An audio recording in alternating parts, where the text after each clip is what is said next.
Check, check, check, check, check. All right, there it is.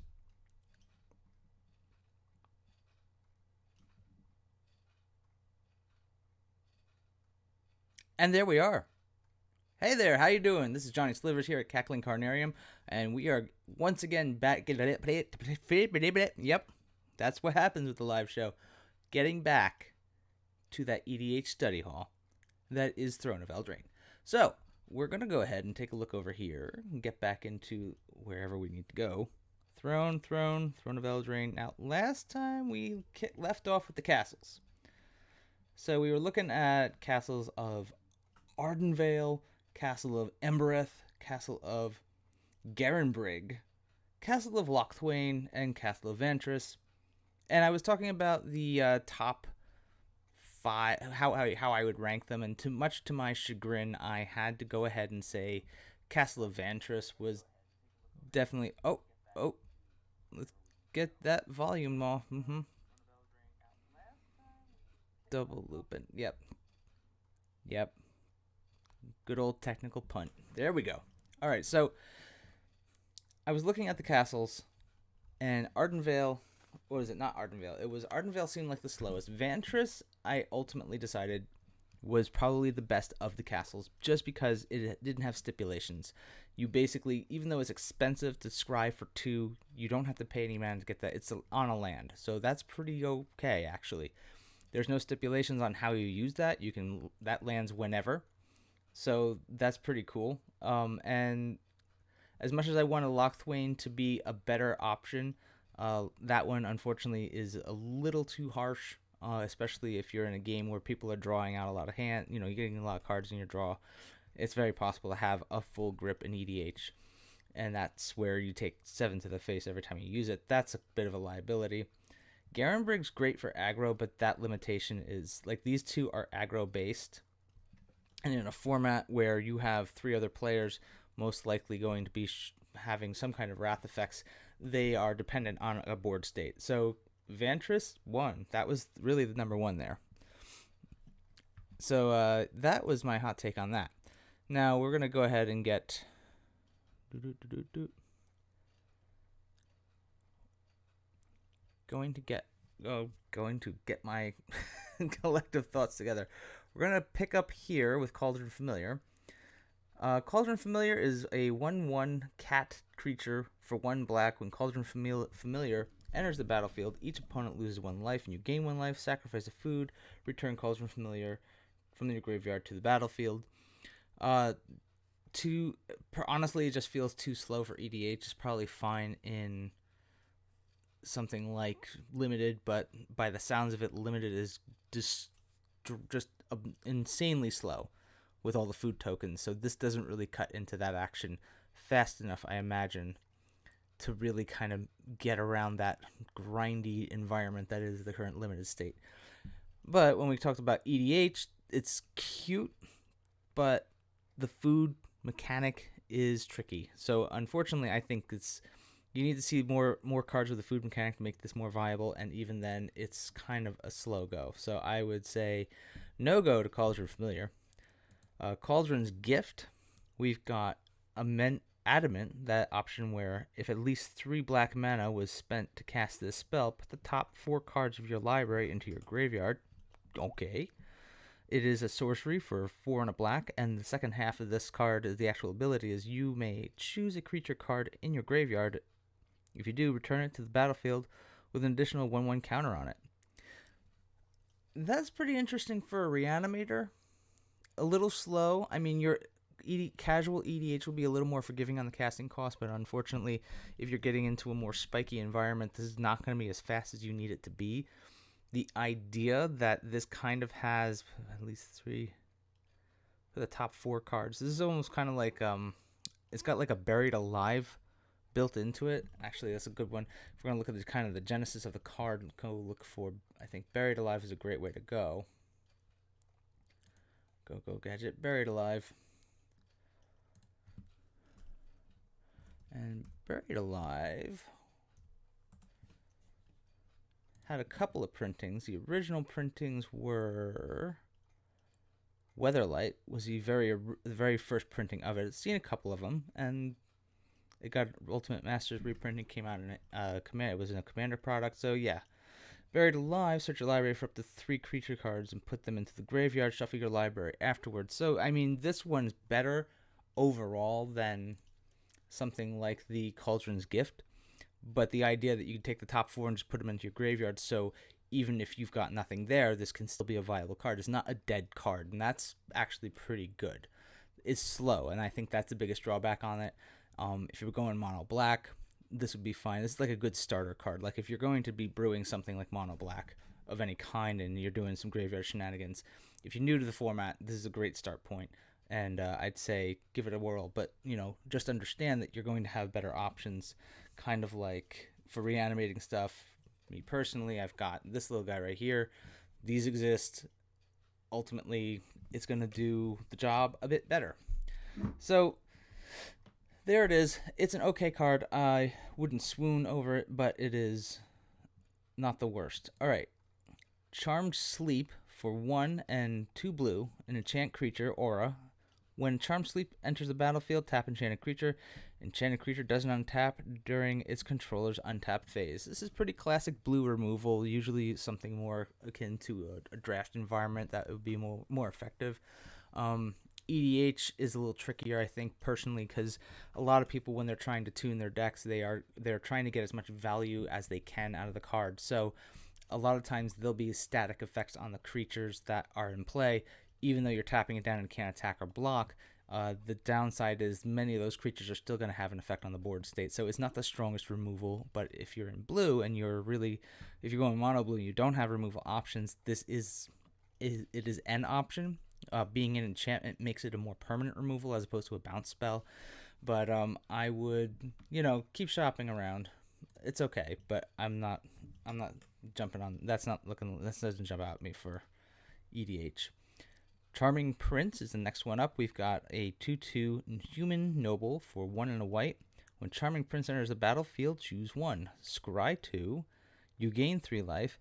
Exile another target creature you own. Return it to the battlefield under your control at the beginning of the next end step. So this is the Scry 2 is pretty good for mono white. I mean, that's not usually something you see in a mono white deck. Usually you're probably playing this in a humans build. I think the most notable thing here is the exile another target creature you own, being any creature. Let's say someone takes control of a creature. If your local meta has somebody that's really getting into this like I'm going to steal all your creatures kind of gameplay, this becomes more valuable because you can bounce that creature and bring it back into play under your control. Unless, for instance, like they have a Nashnad's Altar and then they're going to sacrifice things out to keep it from happening. But it's a great way to kind of retrieve the creatures you may have lost control of, your big bads that somebody stole from you. And that's where the application is viable. And that said, it's kind of you got to know that your local meta is going to be running that kind of a game plan, because if they're not, it almost is a bit of a dead card. The Scry is good, but unless you're doing like a heavy humans base where the card type is going to be to its benefit, just vacuum, there could be better options for EDH. So I would probably move on from that. After Charming Prince, we've got Chittering Witch. This is great that they're going. Is that rats? That's rats. Okay, they didn't go chittering. I thought like squirrels. Anyway, 2/2 human warlock for 3 and a black. When Chittering Witch enters the battlefield, create a number of 1/1 rat creature tokens, black rat creature tokens equal to the number of opponents you have. So sacrifice a creature, target creature gets -2/-2 until next turn. So you get a rat for each opponent. So in EDH, this is showing up as 5 power on the board. And that's pretty okay, especially if you're running some kind of an Anthem build. If you're in a Knights deck and you just happen to throw one of these in there, and you've got Castle Embrith, and you just go and ramp out with your power like an Anthem effect, that's pretty okay. I think if you're running a Rats sub theme, this can be a really cool card. I like how it's powerful. I like this card. I mean, The reason I like it exclusively for it's got this neat ability for removal, and it brings in the early game a 5/5, basically 5 power for 4 mana, which is okay by vanilla stats. But that it's across multiple creatures means if you've got anything that pumps or buffs creatures, that helps. That's pretty cool. So that and it gives you blockers. Yeah, I'm okay with this one. I think I don't know exactly where the build would be for this. If there's a rat sub theme that you can work with, that's great. I'd say go with that.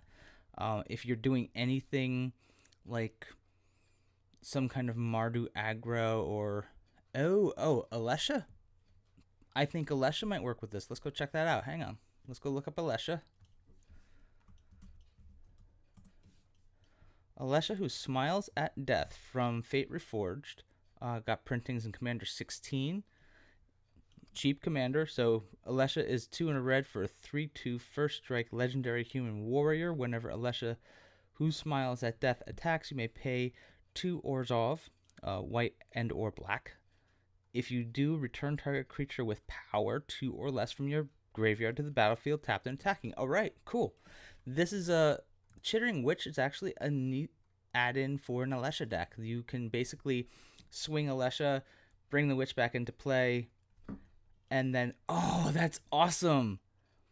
Yeah, all right. So you swing Alesha, you bring the witch into play, sacrifice. You've got 3 extra creatures for fodder right there. If you got extra mana up, Alesha's a first strike. You just nerf whatever's blocking Alesha, and you can potentially take out a threat. You can keep the Chittering Witch in play. You can do some more shenanigans. I like that. Oh, that's a fun engine. It's not like an infinite loop, but that's just like, it's got some value to it. Okay, Chittering Witch in Alesha. I like that combo. Alrighty, let's move right along here. After Chittering Witch, we've got Cauldron, Teller of Tales. And God willing, I hope Wizard of the Coast does another print run of these Battle Bond decks, because I believe this card is only available in the Battle Bond pre-constructed decks, along with a couple of the other commanders for the whatnot. I'm saying Battle Bond. It's not Battle Bond. It's I'm blanking. Shame on me. Basically, the standard legal commander version. This one is. I really hope they print some more, because some of the prices on those cards have gone a little squirrely and are a bit out of control. And if they're looking to support Brawl, there it is, Brawl. If they're looking to support the format of Brawl in paper, you really got to make sure you're feeding that market. And fortunately and or unfortunately, these cards are fantastic commanders for Commander. So there's 2 markets that want the same product, and I think they may have underprinted on the first run because they've sold out. And from what I understand, and they're really hard. The prices are just going up. What this little guy does for 2 green, white, and blue, he is a Bant commander. He has Vigilance. He's a 2/4. Whenever you cast a creature spell, draw a card. Then you may put a land card from your hand onto the battlefield. Pay 3, tap, return target creature you control to his owner's hand. Okay, so whenever you cast that's it. That ramps himself. He just auto ramps. Like, as soon as you get, and those are the colors. You are already ramping in those colors anyway. This is just, here, we're gonna bake some mana ramp into your commander. So that's hilarious. Fun commander. I'm trying to think of where you can, you throw some Ornithopters in there, or 0 casting cost kind of creatures. What else can we run in this? There's whenever you cast a creature spell. Yeah, turn a creature card from your control to his owner's hand. I'm pretty sure there are some loops.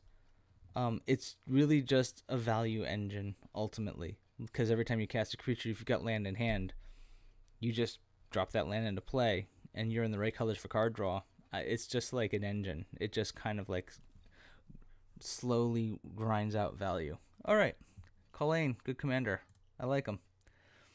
All right. Cackling Bridge Troll is next. Clack Bridge Troll. Cackling Bridge Troll. He's God. I'm sober too. All right. Cackling. I can only call this Cackling Bridge Troll. What's wrong with me? All right, so Clackbridge Troll. 3 and 2 black for an 8/8 trample haste creature. When Clackbridge Troll enters the battlefield, target opponent creates 3/0/1 white goat creature tokens. Way to go, fairy tale theme, Billy Goat Gruff. At the beginning of combat on your turn, any opponent may sacrifice a creature. If a player does, tap Clackbridge Troll, you gain 3 life, and you draw a card. That's pretty funny. So he either sits there and gains you value by drawing you cards and gaining you life and removing someone's creature voluntarily from the battlefield, or it beats face. Now, this was, I think, when we were talking about it on Tin Street, this card, I compared it to the, what was that? Demon from Ravnica. Let's go find it. It's a Return to Ravnica card. I'm blanking out. It is a demon. It's a 6/6 demon for Return to Ravnica. Return. 6/6 demon for 2 and a 2 black. And I'm blanking. What was its name? It was Dead Reaver Demon. Desecration Demon. Here it is. Okay, so Desecration Demon. I would say you're seeing parallels between Clackbridge Troll and Desecration Demon. Now with Desecration Demon, the caveat is at the beginning of each combat. That's each combat. Any opponent may sacrifice a creature. If that player does, tap Desecration Demon and put a 1/1 counter on it. So it advances the state of the creature of the Desecration Demon. It does not advance your board state or your position in the game. So I would say that because of the way this ability compares to Clackbridge Troll, I think the Troll is actually a better card. Just because you're gaining life, it's drawing you, you're getting card advantage. So whenever Clackbridge Troll, at the beginning of combat on your turn. So it was only one combat step though. So what you do for value is have a means to untap him in some form or fashion. I think at the beginning So the other thing you can do here, the next card that comes to mind for this, that'd be a good pairing with Clackbridge Troll, would be Thornbite Staff. Thornbite Staff has 2 abilities on it, and the one ability is to pay 2, tap it. This creature deals 1 damage to target creature or player. The second half is whenever a creature is put into a graveyard from play, untap this creature. So that part right there, if you get a Thornbite Staff attached to a Clackbridge Troll, it's going to be very hard to keep him tapped down. The second a creature dies, you untap it. I believe technically tokens will hit the graveyard before they kind of poof into ether, but I think, yeah, that's a neat find. So Thornbite Staff and Clackbridge Troll is a fun combo. You get that equipped up, and it's going to be hard to keep this creature down. It's an 8/8. It's going to start beating face. Oh, that's so nice. That's a good one. I like that. That's some funny stuff. Yeah, I'm there. Okay, that's cool.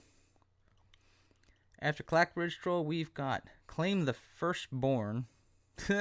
Creepy baby snatching. 1 red for a sorcery. Gain control of target creature with converted mana cost 3 or less until end of turn. Untap that creature, gains haste until end of turn. For 1 red mana, having that limitation on casting cost, I get it. Okay. I do believe we're going to be running into a problem with the fact that you do have better threaten options, better active treason cards that will take anything on the field. So when you're dealing with EDH, you're seeing a lot of casting costs that are well over 3. So this is not as strong as, say, a limited environment. So I wouldn't say Claim the Firstborn is necessarily a great card for EDH. I would look elsewhere for that effect. What else do we got here? Let's check some stats. What's going on? All right. Next up, we've got the Clockwork Servant. It's 3 with Adamant. Whenever Clockwork Servant enters the battlefield, if at least 3 mana of the same color was spent to cast it, draw a card. It's a 2/3 for 3. And if you're in mono whatever colors, it draws you a card. Pass. I'd pass. I mean, it's cute, but it's not I don't know. It just doesn't get me. I think there's better things to do with that mana.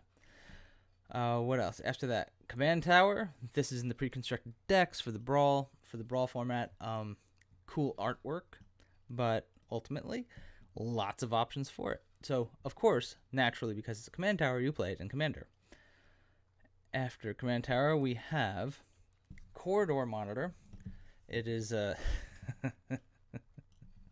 is it a Reddit monitor? Pay 1 and a blue for a 1/4. Whenever Corridor Monitor enters the battlefield, untap target artifact or creature you control. Castle of Ventress has no locks on its doors, but interlopers rarely make it past the foyer. That's cute. Alright, so a 1/4, it untaps target artifact, creature you control, or creature you control. It's, at common, I guess this is what it is, and that's fine. It'd be cool if it had flash, because then it'd be a funky combat trick, but then it wouldn't be common. And I'd say play something else in EDH. There's other better ways to untap your stuff. Alright, Covetous Urge. It is 4 mana, and it is a Dimir hybrid, so you pay for any combination of 4 black or blue mana. Target opponent reveals their hand. You choose a non-land card from that player's graveyard or hand and exile it. You may You may cast that card for as long as it remains exiled, and you may spend mana as though it were mana of any color to cast the card. So, reveals their hand. You choose non-land. That's cool. I like that. Exile. You may cast that card for as long as it remains in exile. Okay. That's nice. You managed to pull this one off early enough in the game. If you can get this card to stick, and you pick the person with the best hand option or the best threats, most likely. Let's say someone decides they're going to be all fun and cheeky and play their Eldrazi Titans, and you put that into exile, and you just wait until you got that mana. You've got that. That's for good. That's pretty cool, actually. If you know you're in the meta where you've got a lot of juicy tidbits that you'd want to steal from your opponents, then I'd say go for it with this card. That's pretty cool. All right. Let's move along there. Did it claim? Nope. Keep going. Covetous Urge. Crashing Drawbridge. Crashing Drawbridge. Well, let's see. We've got a 2 mana 0/4 defender. Creatures you control gain haste until end of turn. I guess that goes in an aggro build. Maybe a Xenagos deck. The fact that it's defender, it just feels, I don't know, it feels a little clunky. I would be cautious about using this. It may be worth trying in an initial aggro build, but at the end of the day, I think maybe it's a little too slow for its own good. It goes in any aggro build. You can put it in it. The colors are 0, no colors, so that's good. Yeah, I'm kind of lukewarm on this one. I like that it can give all your creatures the hasties, but all that, I don't know. There's a lot of really great creatures that already have haste built into them. Okay, after Crashing Drawbridge, where did that go? Crashing Drawbridge, we have Crystal Slipper. 1 and a red for a red artifact equipment. Equipped creature gets +1/+0 and has haste, and then you equip for 1. It's a red card in an artifact.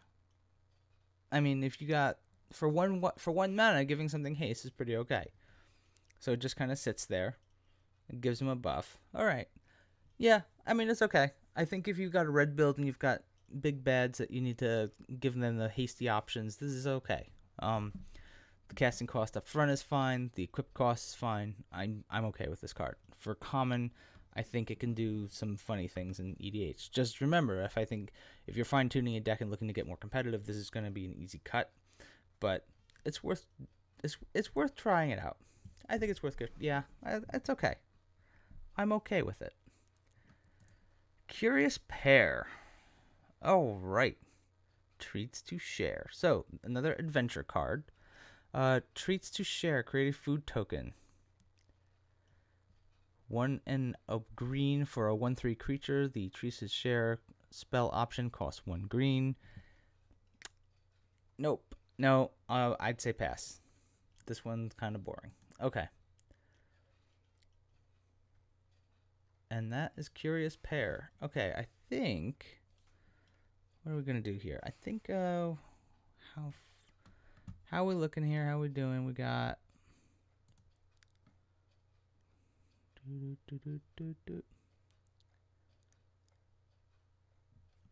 Yeah, I think we got time. We can keep going here. Okay. I'm trying to play some catch up. All right. So after Curious Pair, we come up to Dance of the Mans. Mans? Manza? Manzi. Okay. I'm butchering the pronunciation. This Dance of the Manzi. Manze. Mane. Oh, God. It's not my night. God. All right. So this X spell for its casting cost of X, white and blue, sorcery speed, return up to X target artifacts and or non-aura enchantment cards, each with CMC converted mana cost X or less, from your graveyard to the battlefield. If X is 6 or more, those permanents are 4/4 creatures in addition to their other types. Artifact or non-aura enchantment cards. Interesting.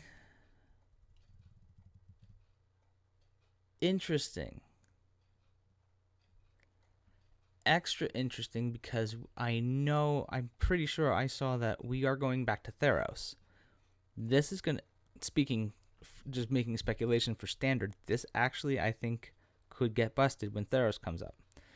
Because you go into a Bant Shell, you ramp, you basically pay X6 or greater, and return X target artifact and or non-aura enchantment cards.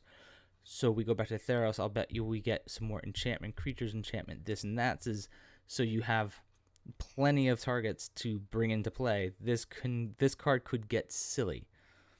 This card could get extra silly. This goes in, and even EDH, this goes in a Bant Shell easily. You run your mana rocks. You do all that good stuff, so you've got plenty of artifacts to go after. And then you play the Theros enchantment creatures. You play something like, oh God, what are they? I'm blanking on whatever. What was it? There are plenty. Let's go to Theros. Let's just go ahead. Go to Explore. Find Theros. QRST. Theros. So in Theros, we've got some options. Where is the enchantment creature? Let's find us an enchantment creature. Hero's Downfall. So there's an enchantment artifact, non-aura. But you get these options in the Theros block, just in general. And that's pretty cool because you have creatures that do the same thing. It's making a big liar out of me here, but there exist. Bow of Nylea. Here we go. So like Cavern Lampad. So this is an enchantment creature nymph. Usually these are bestow. A lot of them are bestow creatures, but there are plenty of enchantment creatures in all the colors across the spectrum throughout Theros blocks. So the Theros, Born of the Gods, Journey to Nyx, those will pair up really nicely in this build right here. With this will fit in that deck really nice. So you can basically pull a whole bunch of stuff out of your graveyard. They go onto the battlefield, and those permanents are in addition to their other types. So you can take some of you basic. Oh my God! So they're 4/4s in addition. I wonder what that does. I'll have to ask around and find out. I wonder if by the fact like an enchantment creature has a base power toughness, then maybe like the smaller ones get stronger, and that's pretty cool. Yeah, I think there's something to be done here. I think there are lots of options beyond just straight basic enchantments and basic artifacts to go after. I think the enchantment creatures make this card a stronger option in EDH, and that's pretty cool. I think, yeah, this is worth experimenting with. If you're in one of those, like, the 2018s had that, you had some enchant, yeah, a bestow deck would be pretty funny with this. All right. Let's see. After that, Dance of the Manse. Dance of the Manse. Deafening Silence. It's 1 white mana for an enchantment. Each player can't cast more than 1 non-creature spell each turn. Oh, that's cool. Like, you got stuff like Rule of Law that basically does the same thing for more mana, but it says you can only do that with everything. Let's take a look at Rule of Law. Rule of Law, each player can't cast more than 1 spell each turn, an enchantment for 3 and a white. Deafening Silence does a similar thing, but each player can't cast more than 1 non-creature spell. So it's like, this goes in a Naya build. This is like a Naya build to go aggro-y, kind of like beat down type stuff. That's pretty cool. Okay, so a little more control for the aggro kind of builds. That's fun to see. And let's see here. After Deafening Silence, we'll get down to Doom Foretold. We'll go Deathless Night right here, right now. Yeah. All right. Deathless Night is 4 mana for the the Golgari hybrid casting cost mana. So it's 4 of black and/or green. It has haste. Whenever you gain life for the first time each turn, return Deathless Night from your graveyard to your hand. That's pretty neat.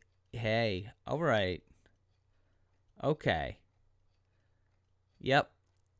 This is pretty cool. This is an EDH card for sure, because there's plenty of ways to gain life. There's plenty of incidental life gain in EDH. This casting cost does make it a little more challenging for splashing it into a deck. I'd say you could probably go Abzan to get that life gain option. Whenever you gain life for the first time each turn, return to your graveyard to your hand. Yeah, that's pretty cool. There's definitely ways to gain life even in black and green, and I think this would be some added pressure just to be able to have 4 power constantly hitting the field and constantly swinging. That's pretty all right. It's a little clunky in the grand scheme of things, but if you're playing casual EDH, I think this card can get there. I like it. All right, after Deathless Night, didn't say please. All right, it's 1 and 2 blue for an instant counter target spell. Its controller puts the top 3 cards of their library into their graveyard. This one's pretty. It's another, it's another cancel with some added bonus. I think that's pretty cool. If you are building a deck and you need a basic counterspell package, this is decent. It's not the worst. You just gotta be careful with who you're countering, because if someone's counting on a graveyard, this only adds fuel to the fire. But all the same, not just a plain counterspell, not just a plain cancel. It does some more, so that's good to see something with value. Know your meta before you go bring that spell. And then I think after that I think we'll end right here, because I'm fading a little bit myself. But Doom Foretold, I believe this is another interesting little wrath spell. Almost got like a, what is that? Doom Foretold. It's almost like Black Hole Sun. Oh my god. Is that Soundgarden? Oh man. Alright. Doom Foretold. 2 white, black casting cost for an enchantment. At the beginning of each player's upkeep, that player sacrifices a non-land, non-token permanent. If that player can't, they discard a card. They lose 2 life. You draw a card. You gain 2 life. You create a 2/2 white knight creature token with vigilance. Then you sacrifice Doom Foretold. This is each player's upkeep. That player sacrifices non-land, non-token permanent. If that player can't, they discard a card. You draw a card. Okay, this is an interesting one. So this kind of reminds me of, what is that called? Wave of Terror? Not Wave of... Oh my god, what am I doing?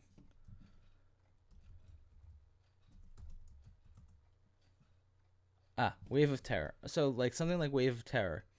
It has like it's a enchantment with mono. It's a mono black enchantment for 2 and a black. Cumulative upkeep of pay 1 generic mana. At the end of your upkeep, bury each creature with casting cost equal to the Wave of Terror's last paid cumulative upkeep. So it's kind of like this. There's other cards that do similar things, just like forcing you to sacrifice permanents. This is pretty interesting. It's almost another card that comes to mind is something like Mana Vortex. Nope, not that one. So Mana Vortex, you've got a similar effect with lands, and each player who so Mana Vortex is a 1 and 2 blue for an enchantment. Each player who controls land sacrifices 1 land during his or her upkeep. If at any time there are no lands in play, Mana Vortex is destroyed. If you do not sacrifice a land when Mana Vortex is cast, Mana Vortex is countered. So this is like a slow land destruction thing. This other one, what we're looking at in Doom Foretold, is just kind of like this attrition kind of game. And then you gain something at the end when it finally dies. So it's always grinding down the board state, and somebody will have to have nothing going on in their board state to end this card, or disenchant, something that kills the enchantment. I like this card. This is pretty cool. I think this is interesting. Like if you end up being the player that can't sacrifice the creature, you can fuel your graveyard. You play your discard. You can get some madness effect off of it, and then you get some upside to it. So you just kind of filter into your deck. That's neat. I like this card. It'll be fun if I can get a hold of this and just kind of goof around with it and see how it goes. All right, so I think that's a good stopping point. We'll end at Doom Foretold. Some interesting combos came up. The Thornbite Staff and Clackbridge Troll, that was really cool. I'm glad I kind of stumbled onto that one.